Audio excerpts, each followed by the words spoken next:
புதிய நாளுக்காக ஜெபிப்போமா? கண்களை மூடி நாம் ஜெபம் செய்வோம்.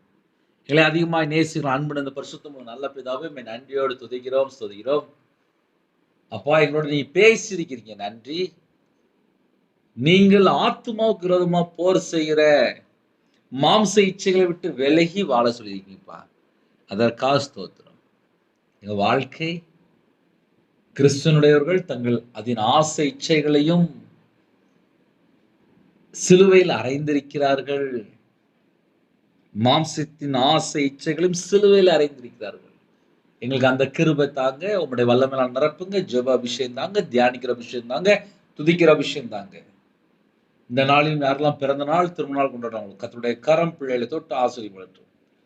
சில குடும்பத்துல கர்ப்பத்திரியா ஜெபிக்கிறாங்க, கர்த்தர் ஆசீர்வதிங்க. மாசமா இருக்காங்க, கர்த்தர் கூட இருங்க. டெலிவரி போறாங்க, கர்த்தர் கூட இருங்க. திருமணத்துக்கு வயசு சில குடும்பத்துல அப்பா தாண்டுது, ஏற்ற துணையை தாங்க.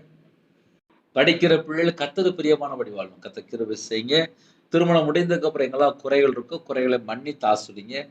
கடன்ல கஷ்டப்படுற கடன் பிரச்சனைக்கு ஒரு முடிவு கொண்டு வாங்க. தேவன் அருளி அப்ப மினிஸ்டர்ல கர்த்தர் ஆசீர்வதித்தாங்க. இணைந்திருக்கிற குடும்பங்கள் அவங்களுடைய வம்சம் அவருடைய தலைமுறை ஆசீர்வதிக்கப்படணும். இன்னைக்குள்ள எல்லா உபத்திரத்தையும் மாற்றி சகலவிதமான சம்பூர்ணமா திருப்தியாக ஆசீர்வதிங்க. சகலவிதமான ஆசீர்வாதங்களை பெற்றுக்கொள்ளணும்.